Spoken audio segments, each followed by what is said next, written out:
दो द्रव्यों में एकत्व होना असंभव है। बहुत ही मार्मिक बात यहाँ स्वतंत्रता के संदर्भ में कही गई है। दो द्रव्य एक नहीं हो सकते, दो द्रव्य मिल नहीं सकते, प्रत्येक द्रव्य स्वतंत्र है। यह स्वतंत्रता उनके मिलाप तक ही सीमित नहीं है, यह स्वतंत्रता उनके अकर्तृत्व को भी प्रदर्शित करती है, क्योंकि दोनों एक दूसरे में मिले नहीं लेकिन एक दूसरे में हस्तक्षेप करे तो फिर क्या स्वतंत्रता रही? फिर तो परतंत्री हो गए ना। माने एक द्रव्य दूसरे द्रव्य से मिलता भी नहीं है और एक द्रव्य दूसरे द्रव्य में कुछ हस्तक्षेप भी नहीं करता। ये सब द्रव्यों की ऐसी स्वतंत्र व्यवस्था है और इस स्वतंत्र व्यवस्था के कारण ही जैन दर्शन की अपने आप में एक अद्भुत महिमा है। माने जैन दर्शन अन्य दर्शनों से जो पृथक है, दूसरे धर्म दर्शनों से जो भिन्न है जैन दर्शन, ये कोई साधारण बात नहीं है। ये बात अपने आप में बहुत विशेष है। माने नाग्यो विज्ञप्तुम आयाति विज्ञो नाग्यत्वम रक्षति। अपन ने बहुत पहले ये इष्टोपदेश में ये श्लोक पढ़ा है कि अज्ञानी को ज्ञानी नहीं बनाया जा सकता, ज्ञानी को अज्ञानी नहीं बनाया जा सकता। यदि कुछ कर सकते होते तो तीर्थंकर परमात्मा अपने उपदेश के माध्यम से अज्ञानियों को ज्ञानी नहीं बना देते। वे तो अनंत वीर्य के धनी है, अनंत शक्ति अनंत सामर्थ्य उनके भीतर मौजूद है, प्रकट हो चुकी है वो शक्ति उनके अंदर। तो ऐसे अनंत शक्ति के धनी तीर्थंकर परमात्मा अज्ञानियों को ज्ञानी नहीं बना सकते क्या? उन्हें ज्ञानी नहीं बनाया जा सकता है क्या? नहीं बना सकते। अरे अनंत तीर्थंकर मिलकर के भी एक अज्ञानी को भी ज्ञानी नहीं बना सकते। हमारे को तो दिखता है साफ साफ कि ऋषभदेव यदि चाहते तो मरीचि को ज्ञानी नहीं बना देते, लेकिन वे चाहते भी नहीं, क्योंकि चाह मिटने पर तो वे परमात्मा बने और बिना चाहे ही उनके उपदेश सुनकर के वो ज्ञानी हो जाए, ऐसा भी नहीं होता। माने सुनना भी अपेक्षा नहीं रखता कि कोई सुनकर के भी ज्ञानी नहीं होता। अरे सुनकर के ज्ञानी होना तो बहुत दूर की बात है, यहाँ तो सुनकर के अज्ञानी हो गया मरीचि। माने जब तक नहीं सुना था तब तक तो फिर ज्ञानी था, समझदार था, और जैसे ही उसने ऋषभदेव स्वामी से बात सुनी और सुनते ही वो तो बदल गया, विरोधी हो गया, बाहर चला गया। अब वो लोग तीर्थंकर जैसे समझाने वाले हों और समझने और सुनने वाले जीव उससे उल्टा अभिप्राय ग्रहण कर ले, उसका अन्यथा अर्थ निकाल ले, ऐसी स्थिति तो समूह शरण में भी हो जाती है। तो होती नहीं है, उंडाव सर्पनी काल का प्रभाव समझना चाहिए। लेकिन तो भी इतनी बात तो है कि वे तीर्थंकर परमात्मा भी किसी को नहीं समझा सकते। माने पर में कर्तृत्व पना ये भगवान का भी नहीं चलता, परमात्मा का भी नहीं चलता, तो फिर हम पर के कर्ता हैं, ये बात कहाँ तक कितने हद तक सही निकल सकती है? क्या मायना है इस बात का? हाँ, वे ज्ञानी बना देंगे ऐसा नहीं है, समझाने वाले ज्ञानी होंगे। अभी नहीं, कभी हो सकता है मरीच के लिए वो देशना काम की हो, पूर्व में सुनी हुई शेर के लिए ऋषभदेव के समय में सुनी थी, कुड़ी सागर पहले। कभी न कभी पूर्व में देशना सुनी हो तो वो कार्यकारी होती है। इसमें एक विकल्प और तर्क ये भी आता है कि इतने लंबे काल पहले सुनी हुई देशना क्या कार्यकारी होगी, क्योंकि बीच में असहनीय हो गया, कहाँ वो उपयोग में रहेगी वो सब बात। खैर जो भी है, ज्ञानी की देशना की चर्चा भी शास्त्रों में आई है, और कहीं कहीं तो ऐसा भी आया है कि अज्ञानी भी ऐसा उपदेश देवे, गुरु की चर्चा करते हुए ऐसा लिखा है कि वे ऐसा उपदेश देवे, स्वयं तो गुरु हैं लेकिन उपदेश इतना अच्छा दे रहे हैं कि उसे सुनकर के अनेक लोग ज्ञानी हो जाते हैं। तीर्थंकरों का उपदेश सुन करके मारीची जैसे अज्ञानी परमात्मा का उपदेश सुन करके, और अज्ञानी ग्रहित मिथ्यात्वी कुगुरु का उपदेश सुन करके हो जावे ज्ञानी। उपदेश देने वाला कोई ना हो और पदार्थों, घटनाओं, परिस्थितियों से ही उपदेश ग्रहण कर ले। घटना प्रधानी जितने भी वैराग्य दिखाई देते हैं तत्वानुयोग में, घटना की प्रधानता से वैराग्य हुए, उन सब के उपदेश में, उन सब के दीक्षा में, उन सब के वैराग्य में वे घटनाएं ही निमित्त बनी है। जो भी है माने अधिगमन नहीं है तो निसर्गज कहेंगे उसको, उपदेश नहीं दिखाई दे रहा ना, लेकिन फिर भी उस घटना से उन्होंने उपदेश ग्रहण किया। मौन उपदेश है मानो उस घटना का। जैसे कह देते हैं ना अपन, अरे साहब हमसे बड़े तो सब चले गए क्या, हमसे छोटे भी जाने लग गए क्या, मानो ये संदेश दे रहे हैं कि बेटा तुम्हारा भी नंबर आ गया है जाने का। तो कितने कही कि तुम्हारा भी नंबर आ गया है, ये आज इनकी मौत को देख करके तो हमारे को कम से कम ये शिक्षा मिल गई, ये सीख लिया हमने। ऐसी बात देख करके तो दूसरों से सीख लेते हैं ना, बिना कहे भी सीख लेते हैं ना। हम सड़क पे चल रहे हैं और चलते चलते हमारे आगे कोई व्यक्ति किसी गड्ढे में गिर गया, तो पीछे से आते हुए हमें तो ये शिक्षा मिल जाती है ना कि गड्ढे में नहीं गिरना। तो किसने कहा था आपको कि इसमें नहीं गिरना है, कि सावधानी से चलना है? कहेगा कौन? हमने सीख लिया, बिना कहे भी सीख लिया, बिना उपदेश के भी सीख लिया। ऐसे बहुत सारे लोग होते हैं, बहुत सारी घटनाएं बन जाएगी ऐसी, ऐसे प्रसंग बन जाएंगे जिन प्रसंगों को देख करके हम अपने आप ही सीख लेते हैं। यहाँ तो स्वतंत्रता बतलाना चाहते हैं कि किसी के पढ़ाने से कोई नहीं पढ़ता, किसी के सिखाने से कोई नहीं सीखता, किसी के समझाने से कोई नहीं समझता, किसी के गलत संगति में डाल देने से वो गलत नहीं हो जाता। कोई मूर्ख बनाना चाहे तो वो मूर्ख बन नहीं जाता, ये मूर्ख स्वयं ही बनता है। यार इसने बेवकूफ बना दिया, उसने तो बना दिया, तुम बने क्यों? बोल देना ऐसा, दुनिया तो मूर्ख बनाएगी, तुम क्यों मूर्ख बन गए? इसका मतलब दूसरे के मूर्ख बनाने से कोई मूर्ख नहीं बनता, ये स्वयं ही अपनी अज्ञानता के कारण मूर्ख बन जाता है।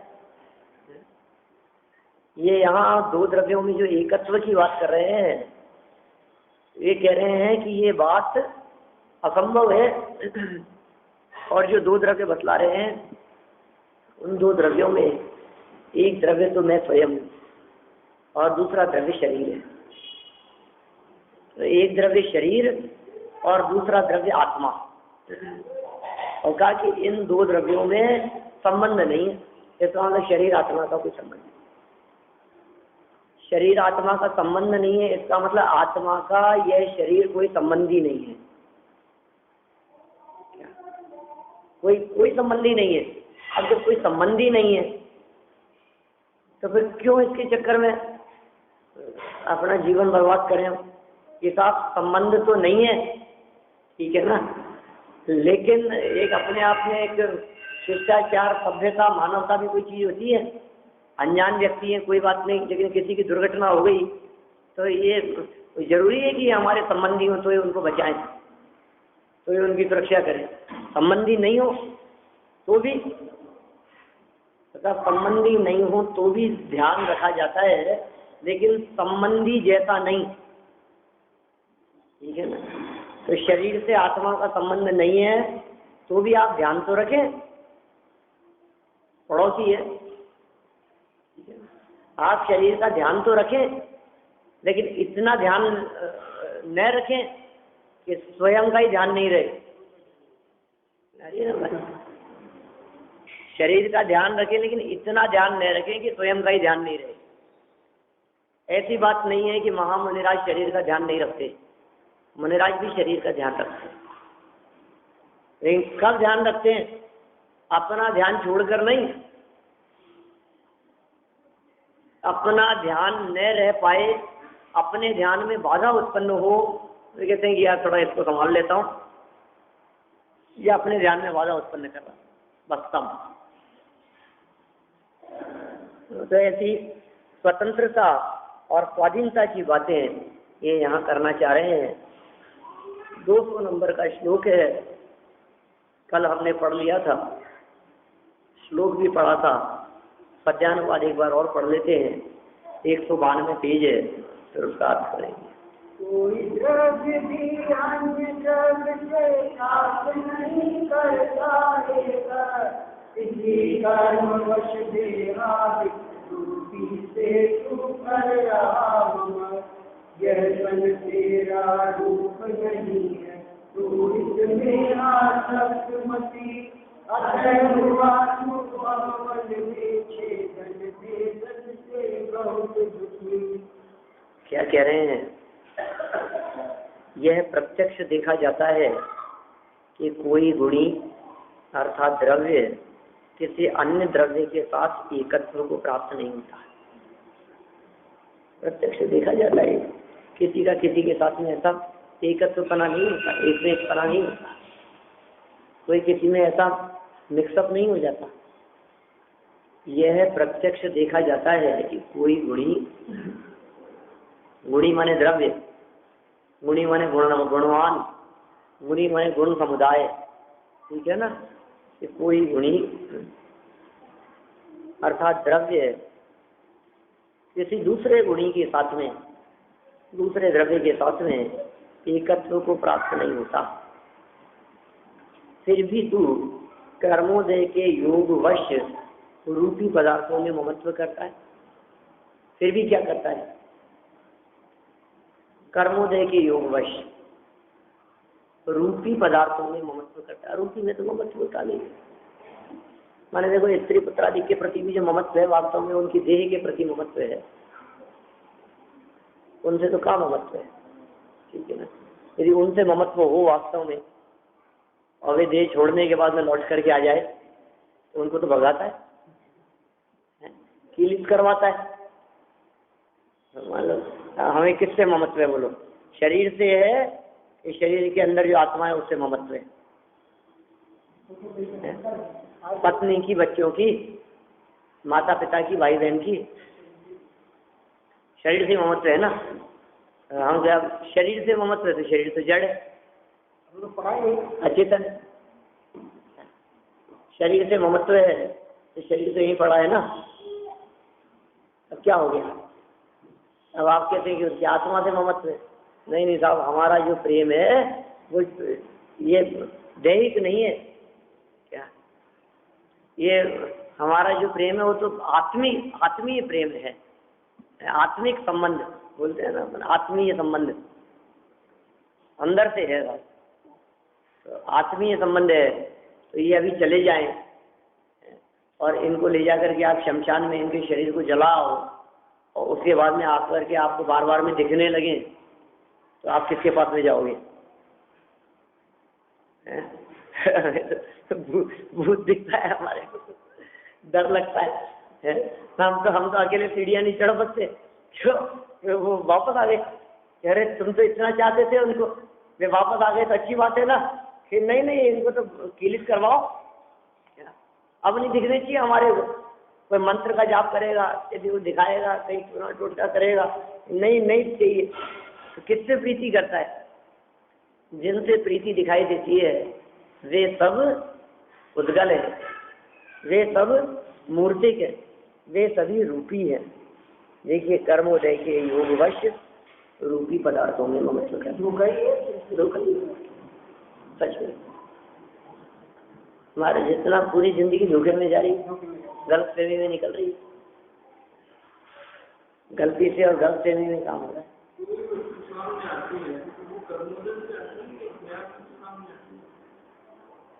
नहीं, ये कह रहे हैं ममत्व करता है ना, ये कर्मोदय के कारण करता है, मोह नहीं कर्म के, कर्म के उदय के कारण करता है ऐसा भी नहीं। ये कह रहे हैं मोह कर्म के वश होकर के करता है। मोहनी कर्म इसे विकारी नहीं कराता, लेकिन मोहनी कर्म के वशीभूत होकर ये विकारी होता है। क्या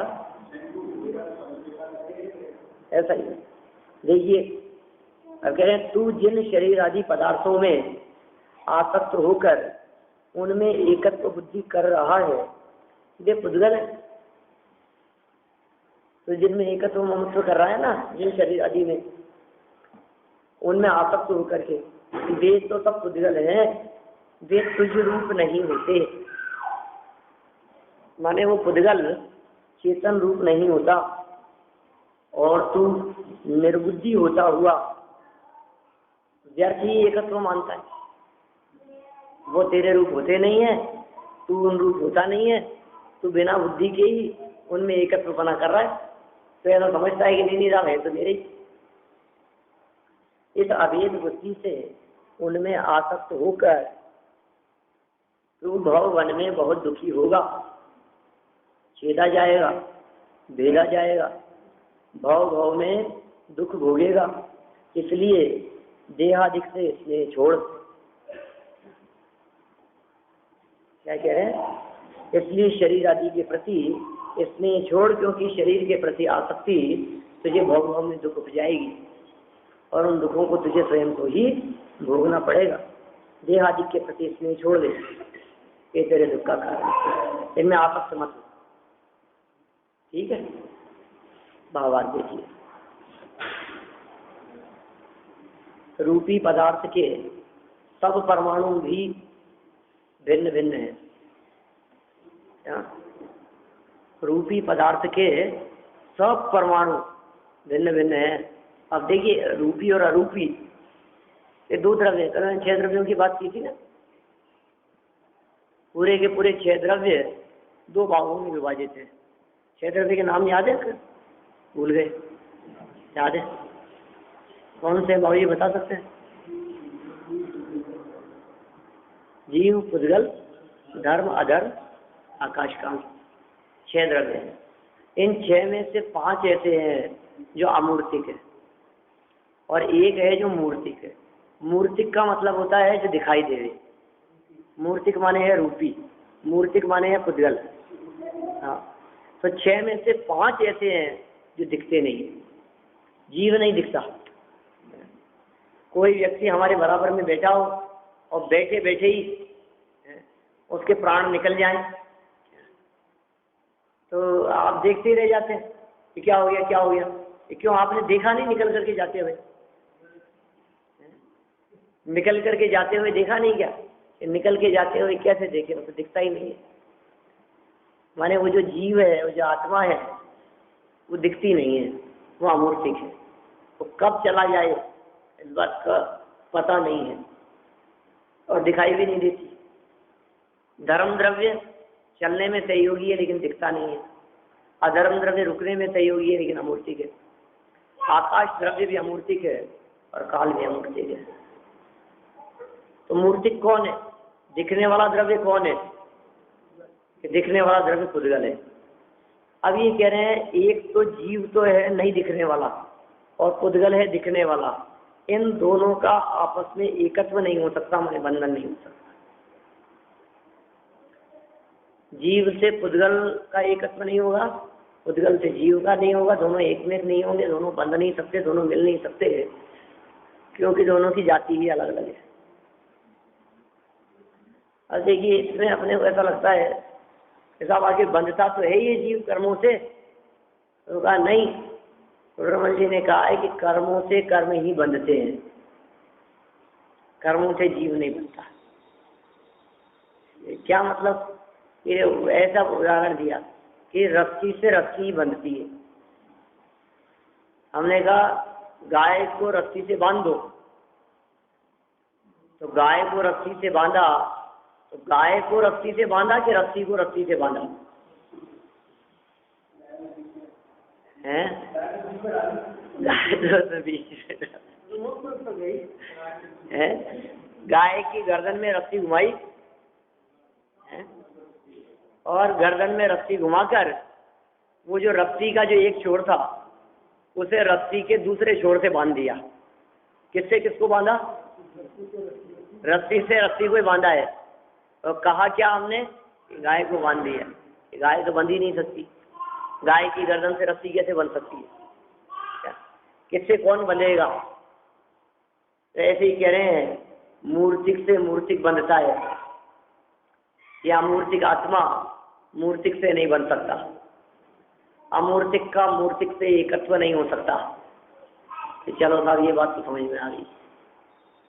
दो मूर्तिक पदार्थ उनमें भी एकत्व नहीं, माने ये तो एग्जाम्पल दे रहे हैं, एक मूर्तिक वस्तु दूसरी मूर्तिक वस्तु के साथ ही एकत्व को प्राप्त नहीं होती, तो अमूर्तिक के साथ एकत्व को कैसे प्राप्त होगी?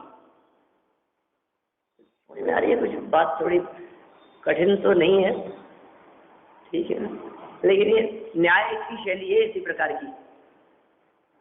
हमारे शाम को तत्वार्थ राजवार्तिक चलता है आजकल, तो वो ऐसे न्याय शैली में चर्चा है कि कभी कभी तो पढ़कर ही ऐसे लगने लगता है कि यार जिनको सुना रहे हैं ये कुछ समझेंगे भी कि नहीं समझेंगे, क्या बात कहना चाह रहे हैं, क्योंकि सुनने वाले सब विदेशी हैं, बाहर परदेशी हैं सब लोग। अब उनके सामने अपन सुनाए ऐसी न्याय की चर्चा, इसमें उष्णत्व वो उसके साथ में ये संबंध है और इसके साथ में ऐसा है और ऐसा है तो ऐसा होगा, ऐसा होगा, दिमाग ही ऐसा घूम जाता है कि ये कहना क्या चाहते हैं। खैर, लेकिन इतनी जटिल चर्चा तो नहीं है जो अपन यहाँ कर रहे हैं। यहाँ कह रहे हैं मूर्तिक का मूर्तिक के साथ में ही एकत्व जब नहीं होता तो मूर्तिक का अमूर्तिक के साथ में एकत्व कैसे होगा? एकत्व माने मिल जाना, एकत्व माने एक में एक हो जाना, एकत्व माने पृथक पृथक अस्तित्व न रहना, उसका नाम एकत्व है।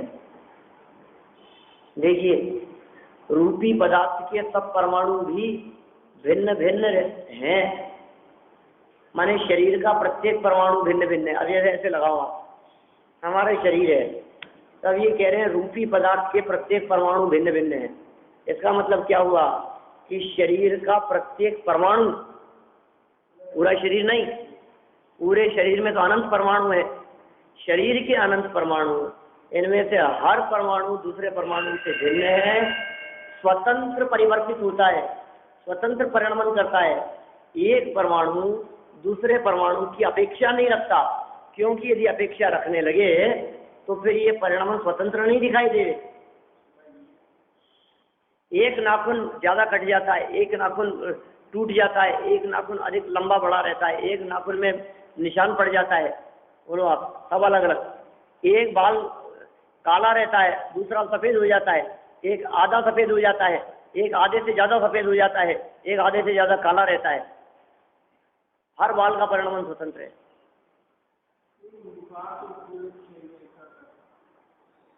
वो ताप है, ठीक है ना, ये उसमें भी स्वतंत्र है। क्या उसमें भी कभी ऐसा कहते हैं ना अपन, ये साहब हाथ तो बिल्कुल ठंडे लग रहे हैं, यहाँ से गर्म लग रहा है। कथन तो यही कहा जाएगा, कथन में तो यही कहेंगे। अब आप कहेंगे साहब जैसे शरीर में बुखार की बात कर रहे हैं, हम कहेंगे साहब वृद्ध तो पूरा ही शरीर होता है, बच्चा है तो पूरा ही शरीर बच्चा है, ऐसा नहीं। लेकिन उसमें जो परिणमन है वो परिणमन भी स्वतंत्र है। बहुतों का परिणमन एक साथ भी दिखाई देता है। आप कहेंगे साहब हम घर से निकले थे तो शरीर के कुछ परमाणु तो घर छोड़ देते, कुछ परमाणु बाजार में रह जाते और कुछ यहाँ मंदिर में आ जाते, लेकिन ये पूरा का पूरे ही परमाणु आए हैं, तो फिर आप इनका स्वतंत्र परिणमन कैसे कहते हो? हर परमाणु का अलग अलग। बहुत हद तक सब साथ में भी रहते हैं और बहुत हद तक इनमें परिवर्तन भी होता रहता है। मैं तो कई बार ऐसा भी कहता हूँ कि प्रति समय अनंत परमाणु इस शरीर से बाहर निकल रहे हैं और प्रति समय अंदर आ रहे हैं, चल रहा है ये, हर समय होता है ऐसा। हर क्षण हर समय इस शरीर में से अनंत परमाणु निकल रहे हैं समूह रूप में, और अनंत आ रहे हैं। जब आने वालों की संख्या ज्यादा हो जाती है तो मोटा हो जाता है, वजन बढ़ जाता है, ठीक है ना। जब निकलने वालों की संख्या ज्यादा हो जाती है तो कमजोर हो जाता है, दुबला हो जाता है, वजन घट जाता है। हमें बतलाओ ऐसा क्या हुआ कि इसका वजन कम हो गया? क्या हुआ है? आपने देखा वजन कम होते हुए? कैसे कम हो गया? आपने देखा वजन बढ़ते हुए? कैसे बढ़ गया? पहले भी कोई 2 रोटी खाते थे, अब भी कोई 2 रोटी खाते हैं क्या, लेकिन वजन बढ़ गया। तो कैसे बढ़ गया ये तो बताओ हमारे को। 2 से 1 कर दे फिर बढ़ जाए, 2 से 1 कर देंगे फिर भी बढ़ जाए, 2 से 4 कर दे फिर भी कमजोर रहे। कैसे बढ़ गया? इसका मतलब जो परमाणु है ना एटमॉस्फेयर में, जो पुद्गल परमाणु है, उन पुद्गल परमाणुओं को ग्रहण कर रहा है। ग्रहण कर रहा है। परिणामन मतलब बदलना, जो चेंज हो रहा है वही सब परिणामन है। हाँ, तो आए हैं, ये भी परिवर्तन होकर के आए हैं ना। गोरे से काला हो जाता है, दांत सफेद से पीले हो जाते हैं, हिलने लग जाते हैं, ये परिणामन हो रहा है ना। एक दांत हिल गया, बराबर वाला नहीं हिला। तो जो हिला है इसका मतलब वो स्वतंत्र था, बराबर वाला दांत स्वतंत्र था। पूरे दांत निकल जाए लेकिन जीव जन्म से मरण तक रहे। क्या? एक आम है, एक तरफ से कच्चा होता है, एक तरफ से पक जाता है। एक ही आम है, एक तरफ से खट्टा है, एक तरफ से मीठा है। एक कॉर्नर पर सड़ गया है, एक तरफ से हरा है, एक तरफ से पीला है। अरे एक तरफ और एक तरफ, अपन ने तो 2 तरफ कर दी, लेकिन 2 तरफ ऐसे कोई लाइन खींच करके थोड़ी ना, वो हरे से पीलेपन की तरफ वो तारतम्य रूप से पीला होता जा रहा है, कमी आती जा रही है हरेपन में। तो हर जगह का परमाणु स्वतंत्र है और हर परमाणु का कलर अलग अलग है। कौन सा परमाणु कब किस रूप में परिणमन करेगा, कौन से परमाणु का रस मीठा होगा और कौन सा खट्टा होगा, कैसा स्वतंत्र परिणमन है। सोचो आप, जो बाल काले हैं, हम जो भोजन करते हैं उस भोजन के माध्यम से उन काले बालों को काले रूप पोषण मिलता है, जो सफेद है उनको सफेद रूप पोषण मिलता है।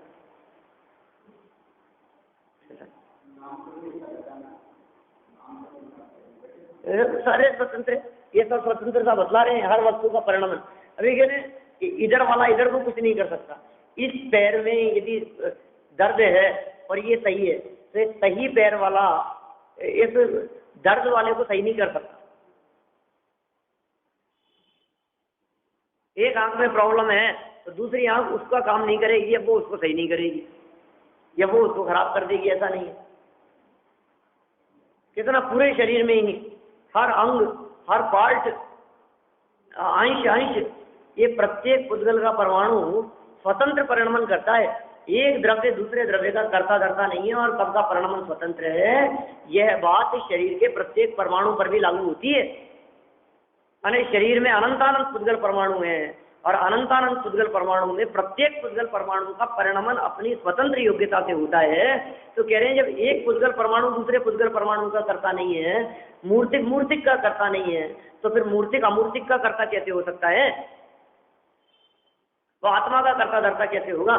ये शरीर आत्मा में कुछ करे धरे, ऐसा कैसे हो सकता है? शरीर का आत्मा से क्या संबंध हो सकता है, या आत्मा का शरीर से क्या संबंध हो सकता है? न आत्मा शरीर का कर्ता धरता है, न शरीर आत्मा का कर्ता धरता है। ये जीव तीव्र विकल्प करके व्यर्थ में ही अपने मिथ्यात्व का पोषण करता है।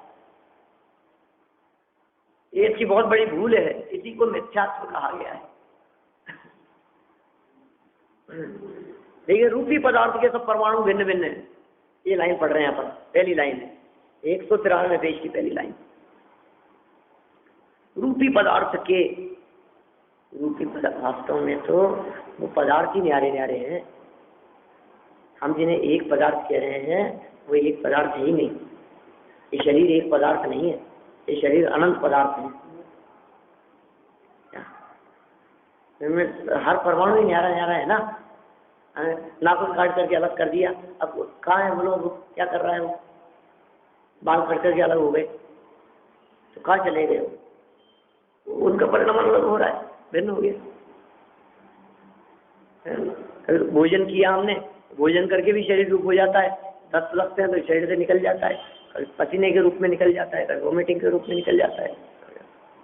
नए नए पुद्गल परमाणुओं का ग्रहण, बहुत सारे पुद्गल परमाणुओं का समुदाय है। जैसे मान लीजिए हमें लगता है ना कि ये एक किताब है, एक नहीं है, ये एक द्रव्य नहीं है। किताब तो एक ही है, द्रव्य एक नहीं है, हर पेज अलग अलग है। 300 पेज की पुस्तक है मान लीजिए, तो 300 पेज सब न्यारे न्यारे हैं या नहीं? सब भिन्न भिन्न है, सब अलग अलग है।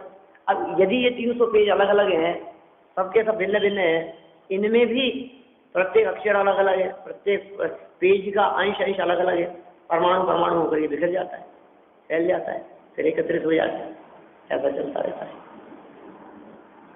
तो रूपी पदार्थ के सब परमाणु भी भिन्न भिन्न हैं, यद्यपि वे मिलकर बंद रूप हो जाते हैं।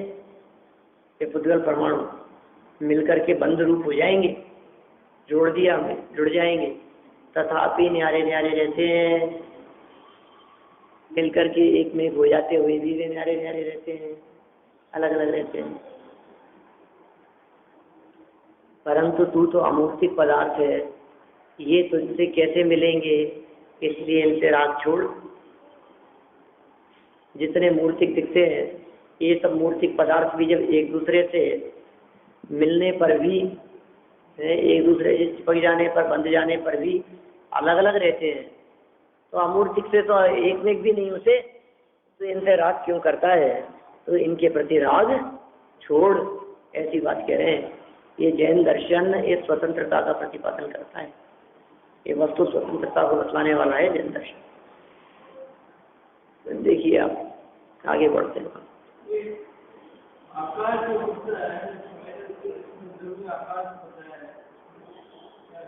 आप कल थे क्या? कल नहीं थे?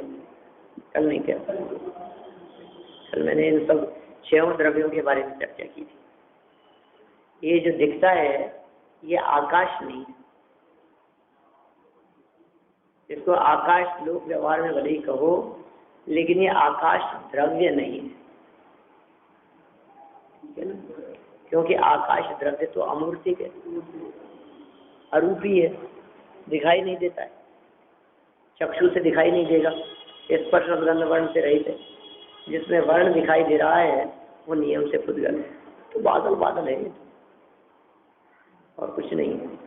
आप ऊपर जाते चले जाएं, जाते चले जाएं, ये तो बादल ही है जो है जो दिखाई देते हैं।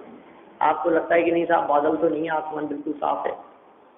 ये आसमान बिल्कुल साफ में भी जब आप ऊपर जाएंगे तो हवाई जहाज में बैठ करके जाते हैं, तो साफ आसमान में भी बादल नीचे दिखाई देते हैं,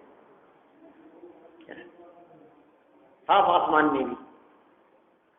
तो माने ये तो है, ऐसा ही है सब। ये हवा है, वातावरण है, और जो दिखाई दे रहा है वो तो पुद्गल द्रव्य है, वो जीव द्रव्य नहीं, आकाश भी नहीं। क्या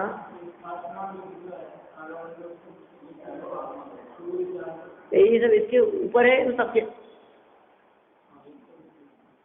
के ऊपर है।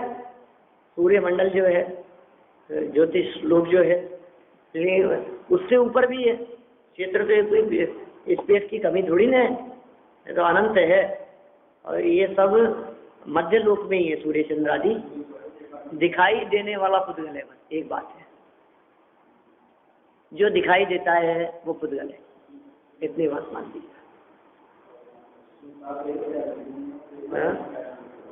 उससे क्या मतलब है? ये क्या दिखता क्या है आपको? जो दिख रहा है वो पुद्गल है, वो कह दिए ना। और क्या कह सकते हैं? रूपी है। पुद्गल द्रव्य की परिभाषा क्या है? स्पर्श रस गंध वर्ण बनते पुद्गला। स्पर्श रस गंध वर्ण बनते पुद्गला, सूत्र है ना वहां स्वामी आचार्य का। रूपीण है पुद्गला, जो रूपी है, जिसमें स्पर्श रस गंध वर्ण पाया। 2 सूत्र दिए वहां स्वामी आचार्य ने पुद्गल की परिभाषा देते हुए। एक तरफ रूपीण पुद्गला का, एक स्पर्श गंध वर्ण बनते पुद्गला का। तो जिसमें स्पर्श गंध वर्ण हो वो पुद्गल है, जो दिखाई दे रहे वो पुद्गल है। अब आप कहोगे साहब वो तो कैसे चखेंगे, उसको चख करके देखेंगे तो बताएंगे है कैसे? दिख रहा है ना, जहाँ 1 है वहाँ 4 है। जैसे हवा है, छूने में आ रही है पुद्गल है। अब दिखती तो है ही नहीं, दिखती कैसे नहीं? बाहर आके देखो कितनी अच्छी हवा चल रही है, बाहर आके देखो। हम बोलते हैं ऐसा, इधर आओ देखो, इधर आके देखो, आप बाहर यहाँ कुर्सी पे बैठ के देखो, फिर देखो कितनी अच्छी हवा आ रही है। ये कैसे देखे? कि चक्षु से नहीं दिखेगा, स्पर्श से दिखेगा। हम स्पर्श से भी देखते हैं, हम रसना से भी देखते हैं, हम घ्राण से भी देखते हैं, हम कर्ण से भी देखते हैं। देखना कई प्रकार से होता है क्या, और ऐसे प्रयोग भी करते हैं हम। जब हम रसना से देखना कहते हैं, कहते हैं जरा चख के देखो, क्या कोई देखना ही है ना, चख के देखो, ऐसा बोलते हैं अपन। कभी ऐसा कहते हैं कि सुन के देखना, सीडी सुन के देखना था आप एक बार। इस सीडी में 3 प्रवचन है, बहुत मार्मिक है, आप सुन के देखना। तो सुन के देखना मतलब कर्ण इंद्रिय से भी सुना जाता, देखा जाता है। कान भी देखने का काम करते हैं। सूंघ के देखो, चख के देखो, छू के देखो, माने ये जीव 5 इंद्रियों से देखता है। और यहाँ जो देखने शब्द का प्रयोग किया है, ये देखने शब्द का प्रयोग ज्ञान के अर्थ में किया गया है, माने 5 ही इंद्रियों से ज्ञान होता है, ऐसा अर्थ है। ये स्वतंत्रता की बातें यहाँ बतलाई है। तो अमूर्तिक पदार्थ है, इत से कैसे मिलेंगे, इसलिए शरीर आदि मूर्तिक और जड़ पदार्थों के प्रति अपनत्व राग छोड़ देने में ही पार है। इस तरह अपन ने यहाँ बात की है। फिर आगे, और शरीर से ममत्व और सुख की आशा रखना, ये आश्चर्यजनक बात है कि ये दुख रूप होते हुए भी ये इनके प्रति अपनापन क्यों रखता है। शेष चर्चा कल करें।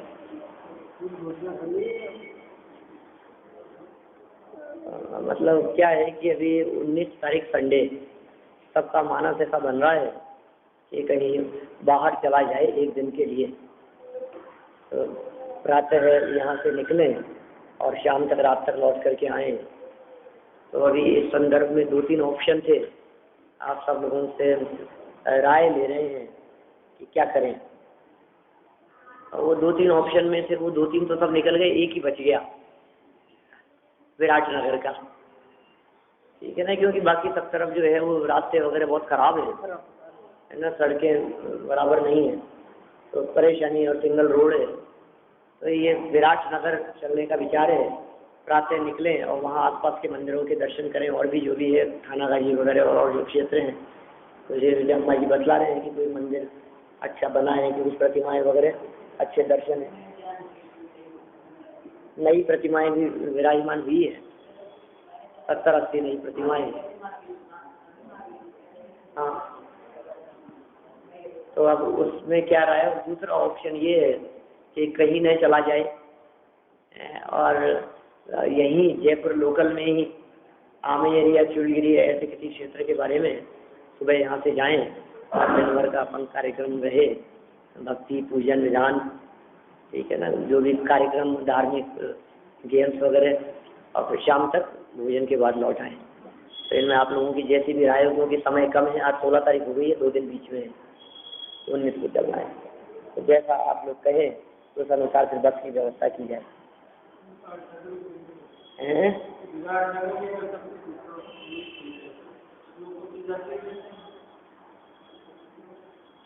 देख लीजिए जैसा विचार हो।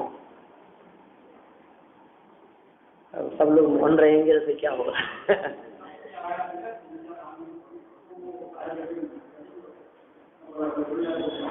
फिर भी अलग अलग राय से पूरी सभा में बोलने का क्या मतलब है? सबको बोलने का राइट है, अपने विचार व्यक्त करने की स्वतंत्रता तो सबको।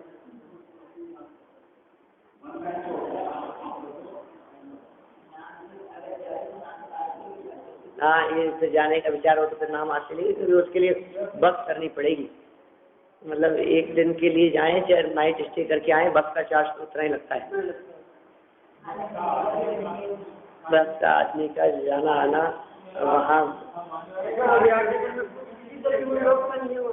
वहाँ किसी तरह की कोई व्यवस्था नहीं है। यहाँ से हलवाई वगैरह ले जाना पड़ेगा, दोनों टाइम का भोजन बनेगा, दोनों टाइम भोजन की व्यवस्था रहेगी।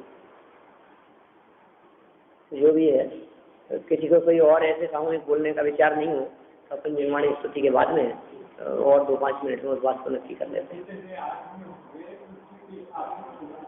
हाँ, छोटी बड़ी गाड़ी उसी हिसाब से। ठीक है, चलिए।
ये